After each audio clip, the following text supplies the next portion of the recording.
Selamat sore semuanya, Shalom. Puji Tuhan ya kita bisa meresponi undangan Tuhan. Sore hari ini kita bisa dengar firman Tuhan.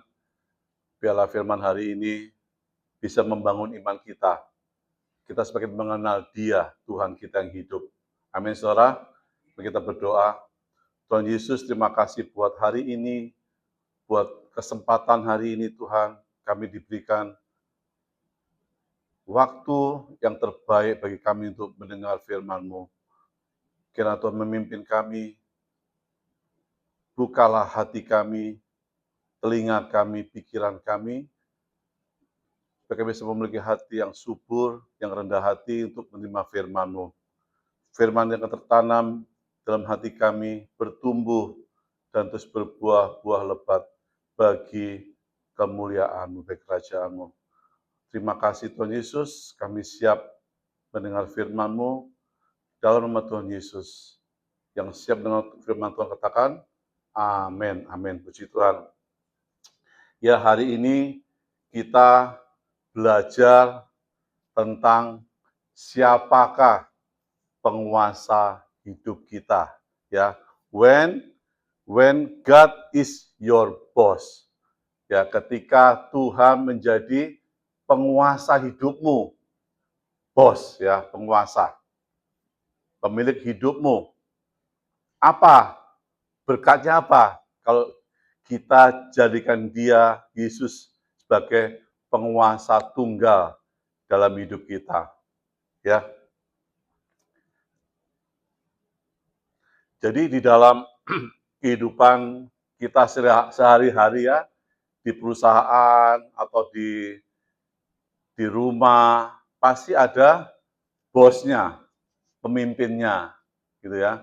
Jadi di dunia aja, saudara, kita kalau kerja ikut orang, kita harus menaati segala aturan perusahaan itu, benar nggak? Kalau nggak ikutin, kita pasti di let off, dikeluarkan, dipecat, saudara. Ya, karena kita bawahan. Ya, di dalam hidup ini semua orang tuh pasti dikuasai oleh seseorang atau sesuatu. Ya, nggak ada yang netral. No netral, no middle ground. Nggak ada yang jalan di tengah-tengah, nggak ada. Ya, pilihannya kita milih Yesus atau ikut dunia atau ikut setan. Itu aja pilihannya. Nggak bisa abu-abu di tengah-tengah. Ya, mau nggak mau saudara, kita pasti diperhadapkan pada hal ini. Jadi kita harus memilih. Nggak ada netral, no middle ground. Ya, ya di sana kita bisa lihat siapa yang menjadi Tuhan kita. Tuhan kita siapa? Yesus apa? Setan atau dunia atau iblis. Itu kita harus memilih. Nggak bisa di tengah-tengah, saudara. Lalu kerajaan, kita itu kerajaan apa? Kerajaan Allah atau kerajaan iblis? Kerajaan setan. Ya, karena apa, saudara? Di Matius 12, Tuhan berkata apa? Siapa tidak bersama aku, tidak bersama Tuhan, ia melawan aku. Dan siapa tidak mengumpulkan bersama aku, ia mencerai-beraikan. Ya, jadi firman itu dengan tegas berkata, siapa yang tidak bersama Tuhan, ia melawan Tuhan. Siapa yang tidak mau mengumpulkan atau bersatu ya, bersatu bersama Tuhan, ia mencerai-beraikan, memisahkan dari Tuhan. Jadi ikut Tuhan, minggu lalu Pastor Suryo bilang apa? Tentang keselamatan ya, diselamatkan untuk hidup berbuah. Itu tugasnya kita. Berbuah itu tugas kita, saudara. Nah, next step-nya, saudara, sudahkah kita menjadikan Tuhan itu sebagai bos kita, penguasa tunggal hidup kita? Belum. Ya. Nah, ini, who is your boss? Ya, who is your boss? Ya. Matius 6 ayat 24. Ya, Tuhan berkata, tak seorang pun dapat mengabdi kepada dua tuan. Karena jika demikian, ia akan membenci yang seorang dan mengasihi yang lain. Atau ia akan setia pada yang seorang dan tidak mengindahkan yang lain. Kamu tidak dapat mengabdi kepada Allah dan kepada Mammon. Saudara. Ya, firman Tuhan mengingatkan, kita tidak bisa mengabdi kepada dua tuan. Harus pilih salah satu. Firman Tuhan bilang, Pak, kita nggak boleh suam-suam kubu ya. Kalau ikut Tuhan, ya panas sekali atau dingin sekali. Jangan suam-suam, saudara. Ya, saya rindu saudara di House of Grace ini, saudara, memiliki hati yang betul-betul mengasihi Tuhan. Hidupnya betul-betul dikuasai, dikendalikan oleh Tuhan. Ya, bukan oleh pekerjaan kita, mungkin oleh harta kita, cita-cita kita. Bahkan ada yang mungkin istri yang mengendalikan suami, suami takut istri gitu ya. Jadi ada yang gitu. Jadi jangan saudara, kita berdoa, Tuhan, hanya Engkau Tuhan yang mengendalikan hidupku. Nggak ada yang lain. Kalau saudara mau hidup berkat ya, diberkati oleh Tuhan, andalkan Tuhan saudara. Kendalikan hidupmu oleh Tuhan. Seperti seorang pengemudi sopir ya. Kalau ada penumpang 3 orang, semua pada ngomong, sopir belok kanan, yang satu, yang kedua, sopir belok kiri, sopir terus saja terserah kamu. Sopirnya bingung, saudara. Betul nggak? Kalau sopirnya bingung, ya bisa nabrak, saudara. Makanya kita belajar menyerahkan hidup kita sepenuhnya di bawah kendali Tuhan. Kalau Tuhan yang ngedrive kita, Tuhan yang mengendalikan hidup kita aman, saudara. Ya, seringkali manusia cenderung ingin menolong Tuhan.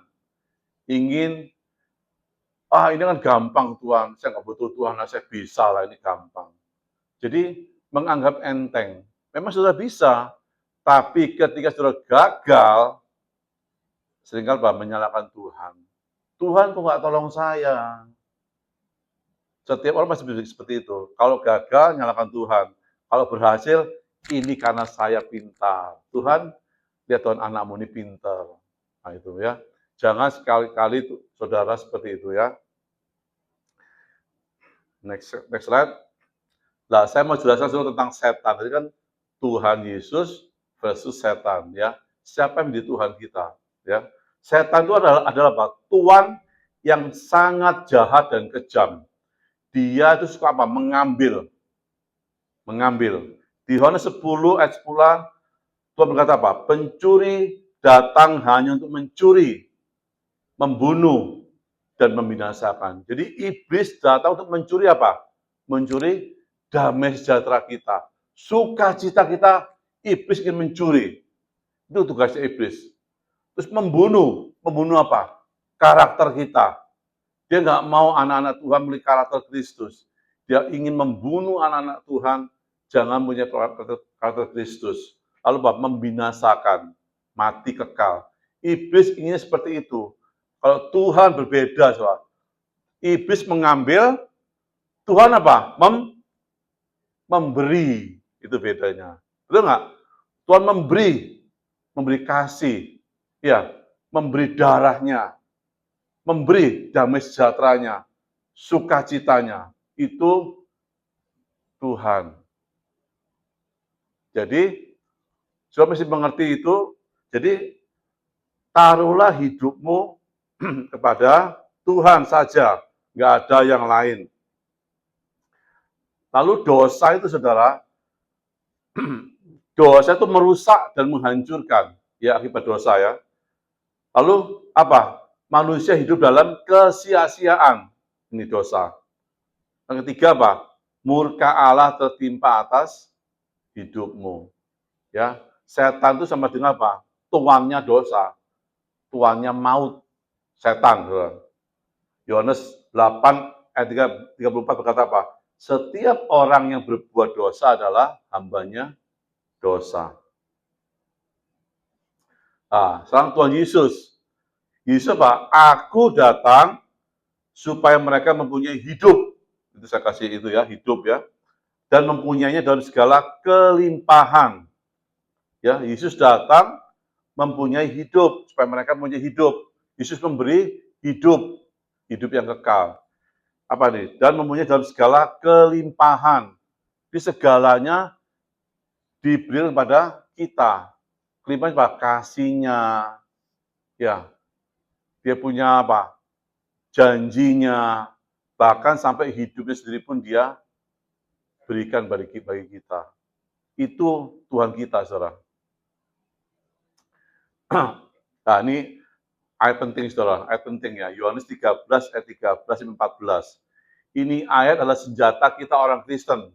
Ya, seringkali teman-teman kita di seberang menyerang kita. Mana ada ayat yang mengatakan bahwa Yesus pernah berkata, aku Tuhan. Nah, kan dia mau gitu ya, Tuhan. Nah, ini sudah pakai ya, Yohanes 13 ayat 13. Di situ Tuhan berkata apa? Kamu menyebut aku guru dan Tuhan, dan katamu itu tepat. Sebab memang akulah guru dan Tuhan. Jadi, jikalau aku membasuh kakimu, aku yang adalah Tuhan dan gurumu, maka kamu pun wajib membasuh kakimu. Jadi ayat 13 ini saudara, buat senjata saudara. Ya, ayat ini menjawab bahwa Yesus mengakui sebagai Tuhan dan Guru. Ada lagi ayat yang mengatakan, Rasul Petrus saudara, di Kisah Rasul 10 ayat 3 berkata apa? Yesus Kristus yang adalah Tuhan dari semua orang. Jadi banyak ayat saudara. Ya ini Rasul Petrus yang berkata ya. Lalu saya mau jelaskan berikutnya apa makna Tuhan atau Lord. Makna Tuhan. Tuhan itu tidak terbatas. Kalau Tuhan terbatas. Ya, kenapa sebenarnya tidak terbatas? Karena dia berdaulat. Mempunyai apa? Artinya kata berdaulat itu apa? Mempunyai otoritas tertinggi, memiliki kendali yang mutlak, memiliki kuasa penuh sebagai penguasa tunggal. Dia itu super VVIP atau prioritas utama.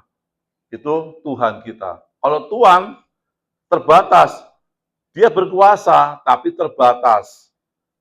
Benar dia dihormati. Karena apa? Mungkin memiliki kedudukan, wewenang, atau kepemilikan. Ya, contohnya tuan rumah, tuan tanah gitu ya. Dia dihormatin, tapi terbatas batas tanah yang dia miliki, rumah yang dia miliki. Tuhan berbeda, dia tidak terbatas. Dia pencipta langit dan bumi. Jadi, who is your boss? Siapa penguasa tunggal hidupmu? Ya, itu bisa dilihat dari prioritas kita, saudara. Ya, prioritas ini menunjukkan siapa yang bertahta di hati kita. Ya, apakah selama kita ini hidup memprioritaskan Tuhan apa enggak? Itu ketahuan dari sini, saudara. Siapa yang bertahta di hati kita? Di Matius 6 ayat 33 berkata, tetapi carilah dahulu. Kata carilah dahulu itu apa? Utamakan, prioritaskan kerajaan Allah. Maka, dan kebenarannya, maka semuanya itu akan ditambahkan, diberikan kepadamu. Jadi, kita harus benar-benar memprioritaskan Tuhan yang utama. Kalau mau mengalami berkatnya Tuhan.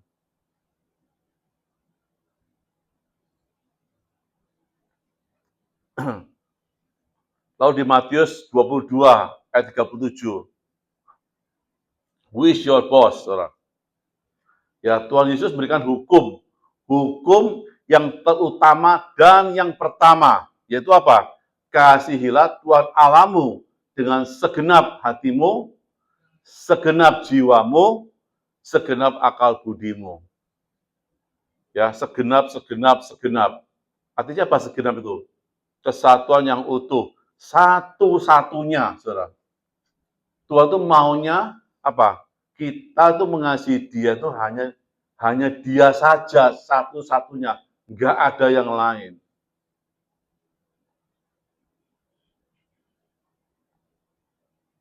Seringkali manusia, bahkan kita orang Kristen, nggak sadar ya, nggak sengaja, di mulut kita bilang, Tuhan, aku mengasihi Kau dengan segenap hatiku, segenap jiwaku, ngomongnya enak. Tapi di hari-hari kita tidak menunjukkan kata segenap itu, saudara. Kita masih ada bimbang. Kalau ada kita mengalami masalah, kita mengalami kerumitan hidup, kesulitan hidup, kebutuhan hidup, ekonomi gitu ya, pasti kita akan apa? Memikir, berusaha, Tuhan kok lama ya jawabannya ya, kok Tuhan nggak cepat nolong saya gitu ya. Seringkali kita mencoba menolong Tuhan dengan cara sendiri, ya. Tapi Tuhan maunya apa? Kita harus benar-benar ngandalin Dia dengan segenap hati kita. Contoh aplikasinya, saudara, yaitu Matius 6 ayat 21. Ya. Karena di mana hartamu, disitulah juga hatimu berada. Ya. Seringkali kita memang seperti itu ya. Memang benar, firman Tuhan ini benar ya. Di mana hartamu, di situ hatimu. Ya.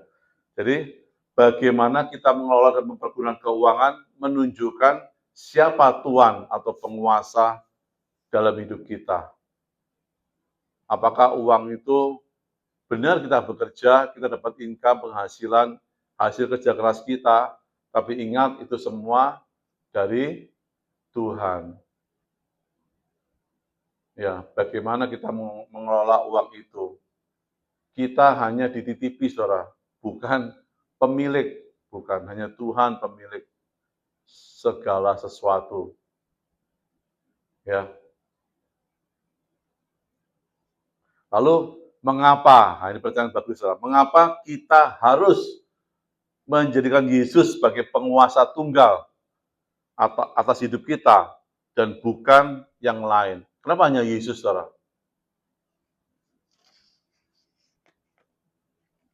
Dunia tidak Yesus, saudara. Orang-orang yang Kristen-Kristen biasa KTP, ya Yesus, ya dunia juga. Makanya masih ada yang pergi apa itu minta tolong orang pintar, dukun gitu ya. Pergi ke Gunung Kawi atau tempat-tempat berhala gitu ya. Siapa tahu ini lebih cepat. Itu yang seringkali menggoda. Memang iblis itu menggoda kita, dosa itu menggoda kita, ingin menarik kita supaya kita tidak percaya dengan segenap tadi. Supaya kita dengan hanya separuh hati, itu yang maunya iblis. Padahal kalau kita separuh hati, Tuhan tidak senang, saudara. Tuhan cemburu. Kan dibilang, kita tidak bisa memiliki dua Tuhan, harus salah satu. Tuhan atau Mammon. Tuhan atau iblis. Ya. Jadi mengapa hanya Yesus? Karena apa? Karena memang Yesus itu terbukti, saudara. Dialah yang dapat dan telah apa? Menebus dan membebaskan kita dari perbudakan atau perambaan dosa. Bahkan menjadikan kita apa? Milik kepunyaannya sendiri, kepunyaan Allah. Hanya melalui Yesus. Makanya dia memang layak. Memang dia pantas, saudara. Sebagai penguasa tunggal kita. Ada yang lain yang bisa menebus dosa kita? Nggak ada. Mereka hanya menuntun kita dalam berbuat baik. Tapi dia tidak bisa menebus dosa manusia. Hanya Yesus. Contohnya, saudara, ada anjing liar, ada anjing yang peliharaan. Ya. Ya, anjing peliharaan itu sepertinya hidupnya nggak bebas, sepertinya itu dikerangkeng, diikat lehernya, nggak bebas dia kemana-mana dia tarik gini ya, sepertinya nggak bebas. Di mata manusia, di mata dunia Anjing yang ini nggak bebas, dikurungin, tinggal di dalam rumah. Tapi kalau anjing yang liar, hidupnya bebas dia, bisa di mana-mana, kemana-mana dia. Tapi apa? Bebasnya bukan bebas yang benar, bebasnya dalam bahaya. Betul nggak? Kalau anjing yang ada pemiliknya, ada tuannya, dia apa? Hidupnya bebas dari segala ancaman. Misalnya apa? Kelaparan, tidak makan, terlantar, atau ketakutan. Dia bebas dari ancaman itu. Ya, kalau anjing yang liar yang tidak punya tuan, itu dia bukan bebas, tidak bebas justru dari ancaman, kelaparan, terlantar, dan ketakutan. Jadi jangan salah mengerti ya, kalau kita ikut Tuhan, kita justru bebas, bukan nggak bebas. Dunia bilang, kamu tuh seorang rohani, masa gini aja nggak boleh. Kamu hidupnya nggak bebas ya. Bukan, justru kita dibebaskan dari dunia, dilepaskan dari dunia. Berbahagialah saudara. Jadi kalau ada teman ngomong, kamu tuh nggak bebas ya. Oh enggak, saya bebas justru. Saya merdeka dari dosa. Saya nggak mau terikat oleh dosa lagi. So mesti bangga ya. Betul nggak? Ikut Tuhan justru ada kebebasan sejati, kemerdekaan sejati atas segala dosa.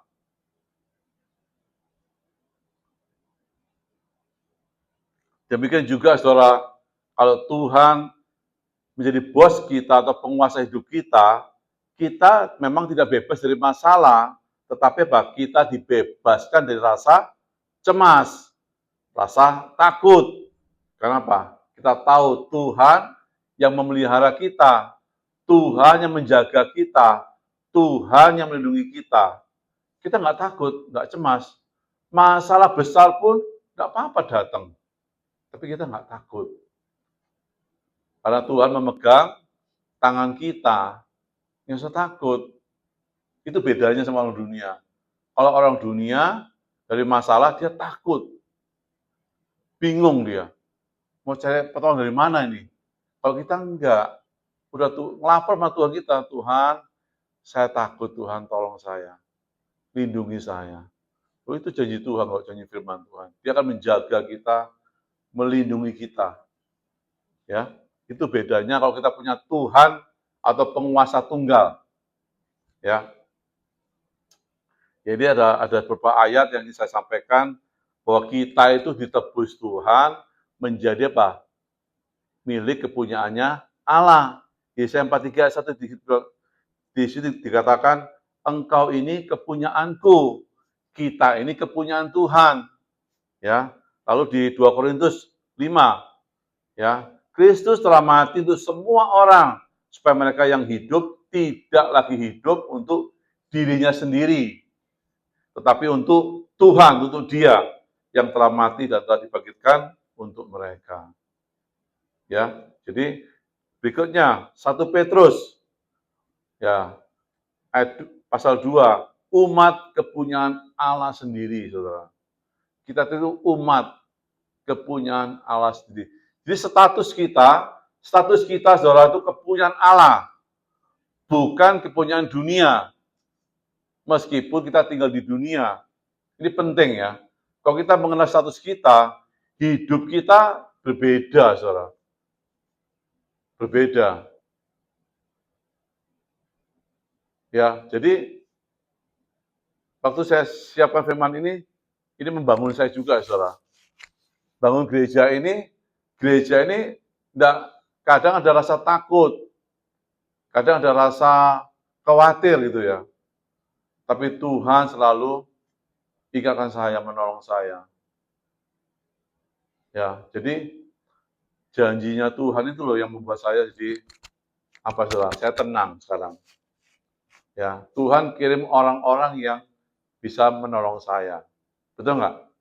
Kalian ini semua kita rekan sekerja Allah. Kita sama-sama umat kepunyaan Allah. Tempat ini ada karena anugerah Tuhan, karena grace, karena anugerah dari Tuhan. Bukan karena kami, saya sama Pastor Suryo, enggak. Karena anugerah Tuhan. Tuhan sediakan tempat yang bagus seperti ini, saudara. Ya, ini bukti penyataan Tuhan. Ya. Nah, berikutnya saudara, berkatnya apa? Manfaatnya apa kalau kita menjadikan Yesus sebagai Tuhan, penguasa tunggal hidup kita? Berkatnya apa? Poin pertama, nomor satu, keselamatan. Ya, Pak Susilo minggu lalu bilang keselamatan ya. Di Roma 10 ayat 9, Yesus adalah Tuhan, maka kamu akan diselamatkan. Ya, kalau kita percaya mengaku Yesus adalah Tuhan, kita diselamatkan. Berkat kedua, berkat perlindungan. Nah, Yohanes 10 ayat 28. Dan aku memberikan hidup yang kekal kepada mereka dan mereka pasti tidak akan binasa. Ini cara saudara. Kita menerima Yesus, menerima hidup yang kekal, kita pasti tidak akan binasa. Sampai selama-lamanya. Bahkan seorang pun tidak akan merebut kita dari tangannya Tuhan. Nggak mungkin. Wong Tuhan memegang tangan kita, saudara. Siapa bisa merebut? Iblis itu cuma bisanya apa? Ganggu-ganggu. Siapa tahu ini orang bisa terlepas. Nggak bisa. Nggak bisa. Asal kita percaya aja, saudara. Percaya, Yesus, engkau penguasa hidupku. Sebesar apapun masalahmu, tetap andalkan dia, saudara. Percayalah, Tuhan itu menggandeng tanganmu loh. Kenapa kita takut? Ada rasa takut? Tuhan, kuatkan aku. Aku percaya Tuhan kau memegang tanganku. Itu iman, saudara.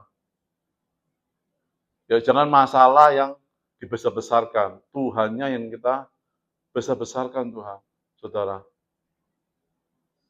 Ya, saya rindu kita semua bangkit ya. Bangkit mengenal siapa Tuhan kita. Dia adalah penguasa tunggal kita yang berkuasa atas hidup kita. Yang ketiga, berkat apa yang ketiga? Berkat pemenang kehidupan.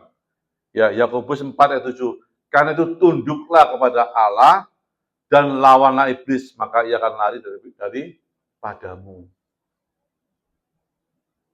Ya, gimana kita cara untuk melawan iblis? Tunduklah, taatlah akan firman Tuhan. Takutlah akan dia, takut Tuhan, saudara ya. Lalu kita lari, menghindar dari si iblis. Itu caranya. Kita menjadi pemenang kehidupan. Keempat, saudara. Berkatnya apa? Keluarga yang bahagia dan diberkati. Amin.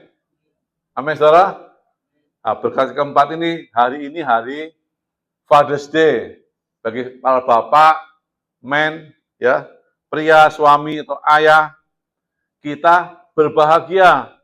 Mazmur 128 mengatakan apa? Tuhan berkata apa? Berbahagialah atau diberkatilah setiap orang yang takut akan Tuhan, yang hidup menurut jalan yang ditunjukkannya. Berbahagia. Kunci kita berbahagia diberkati apa? Takut akan Tuhan dan hidup menurut jalan yang ditunjukkan Tuhan. Gak ada yang lain, saudara. Jangan cari pada dunia.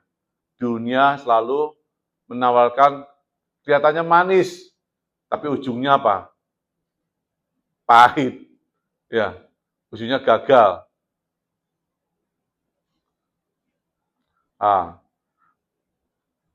Berkat apa, saudara? Berkat yang bahagia apa yang Tuhan berikan? Itu berkat menikmati hasil pekerjaan kita. Para pria di sini bekerja, kita menikmati hasilnya. Ya toh? Di sana di Mazmur 128 berkata, apabila engkau memakan hasil jerih payah tanganmu, berbahagialah engkau dan baiklah keadaanmu. Ya, kita memakan apa? Hasil jerih payah tangan kita. Ya. Berikutnya apa? Berkat keluarga yang rukun, damai sejahtera, dan penuh sukacita. Mazmur 128, istrimu akan menjadi seperti pohon anggur yang subur. Pohon anggur itu bicara apa? Tentang sukacita. Ya, istri jadi apa? Alat kepajangan tangan itu apa? Sukacita di rumah kita. Bahkan itu apa? Anak-anakmu seperti tunas pohon zaitun di sekeliling mejamu. Anak-anakmu apa? Rukun, ya. Sini di sekeliling mejamu, hidup rukun. Jadi anak-anak kita akan hidup rukun. Kuncinya apa tadi? Takut akan Tuhan, ya. Takut akan Tuhan dan menaati perintahnya.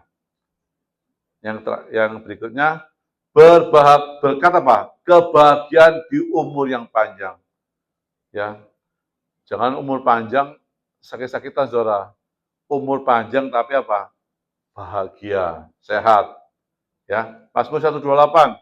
Kiranya Tuhan memberkati engkau dari Sion supaya engkau melihat kebahagiaan Yerusalem seumur hidupmu.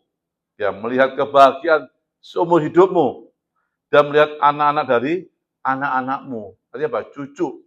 Kita melihat cucu damai sejahtera atas Israel. Puji Tuhan. Lalu saudara, ini ada pertanyaan. Mari kita semua ambil waktu. Ya, kita semua ambil waktu untuk merenungkan siapakah yang menjadi penguasa tunggal yang sebenarnya dalam hidupmu. Setan, diri sendiri, atau Tuhan Yesus. Kalau kita setan, penguasa kita setan, itu pasti dikendalikan oleh dosa. Ya, kalau diri sendiri apa? Rentan atau mudah jatuh ke dalam dosa. Karena apa? Kita lemah, rapuh. Ya, kalau penguasa kita diri sendiri, merasa kita ini hebat, kita pasti gampang jatuh dalam dosa. Biasanya apa? Dosa kesombongan biasanya. Merasa mampu gitu ya, dosa kesombongan. Kalau kita penguasa tunggal kita adalah Yesus, maka kita dikendalikan oleh otoritas ilahi.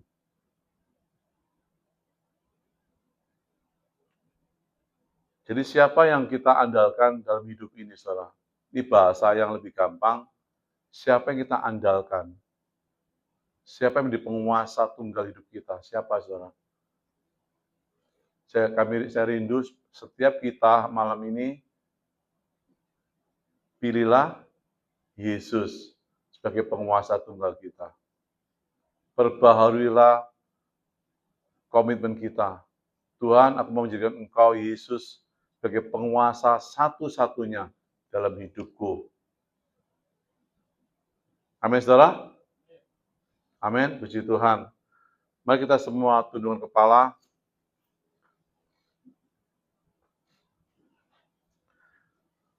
Oh, terima kasih Tuhan. Terima kasih buat firman-Mu. Malam ini, saudara, mari kita semua jangan mau hidup dikendalikan oleh setan. Karena apa? Karena kutuk akan selalu menimpa hidupmu. Tetapi sebaliknya, pilihlah hidup dikendalikan oleh Tuhan.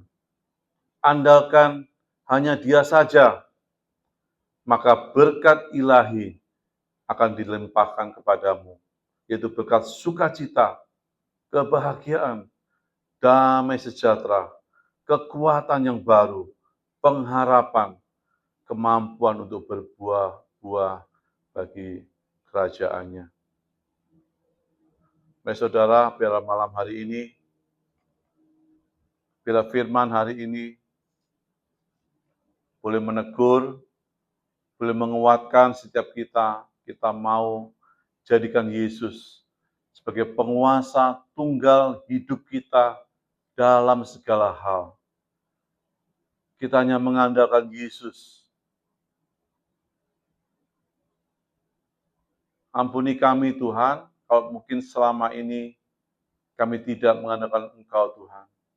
Kami tidak menjadikan Engkau sebagai penguasa tunggal dalam hidup kami. Seringkali kami berusaha, seringkali kami mencoba dengan cara kami sendiri, dengan akal budi kami sendiri. Dan waktu kami gagal, sering kami frustasi. Kadang bisa juga menyalahkan Tuhan. Ampuni kami Tuhan malam ini, kami mau kembali untuk mengandalkan Kau saja Tuhan. Mari Tuhan, kami menyerahkan hidup kami kepadamu Tuhan. Kami mau Tuhan, bila Engkau jadi penguasa satu-satunya, penguasa tunggal dalam hidup kami. Engkau menjadi bos kami Tuhan. Terima kasih Bapak, bila firman-Mu boleh tertanam di hati kami, bila firman-Mu bertumbuh, kami boleh melakukan firman-Mu Tuhan. Ajarlah kami untuk taat, takut akan Tuhan. Terima kasih, terpujilah nama-Mu Tuhan. Dalam nama Tuhan Yesus, kami bersyukur dan berdoa. Semua katakan, amin, amin. Puji Tuhan.